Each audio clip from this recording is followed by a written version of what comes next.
बहुत समय पहले की बात है। महर्षि जमदग्नि अपनी पत्नी माता रेणुका और पुत्रों के साथ आश्रम में रहते थे। उनके सबसे छोटे पुत्र थे भगवान विष्णु के छठे अवतार भगवान परशुराम। माता रेणुका अत्यंत पतिव्रता और तपस्विनी थीं। हर दिन वे नदी से जल लाकर यज्ञ कार्य में महर्षि की सहायता करती थीं। उनकी तपस्या इतनी प्रबल थी कि वे बिना किसी पात्र के केवल मिट्टी से ही जल भर लाती थीं। एक दिन जब माता रेणुका नदी पर गईं, तब उन्होंने जल में गंधर्व राजा और अप्सराओं को क्रीड़ा करते देखा। कुछ क्षणों के लिए उनका मन विचलित हो गया। उसी क्षण उनकी तपस्या का प्रभाव समाप्त हो गया और वे जल नहीं भर सकीं। जब वे आश्रम लौटीं, तब महर्षि जमदग्नि अपनी योग शक्ति से सब जान चुके थे।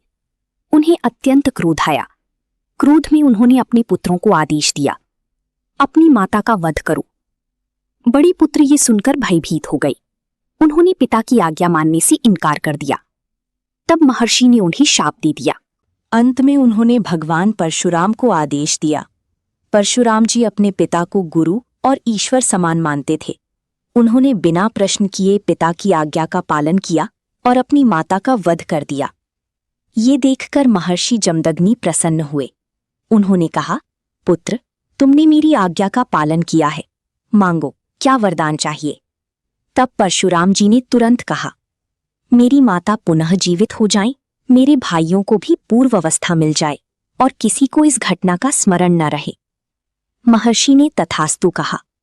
माता रेणुका जीवित हो गईं, सभी भाई पहले जैसे हो गए और आश्रम में फिर शांति लौट आई। इस कथा का अर्थ केवल क्रोध या हिंसा नहीं है, बल्कि उस समय गुरु और पिता की आज्ञा को सर्वोच्च धर्म मानने की परंपरा को दर्शाता है। साथ ही ये भी कि भगवान परशुराम के मन में अपनी माता के प्रति गहरा सम्मान और प्रेम था, इसीलिए उन्होंने सबसे पहले उन्हें पुनर्जीवित करने का वरदान मांगा। दोस्तों, वीडियो अच्छा लगा हो तो लाइक और सब्सक्राइब जरूर करना।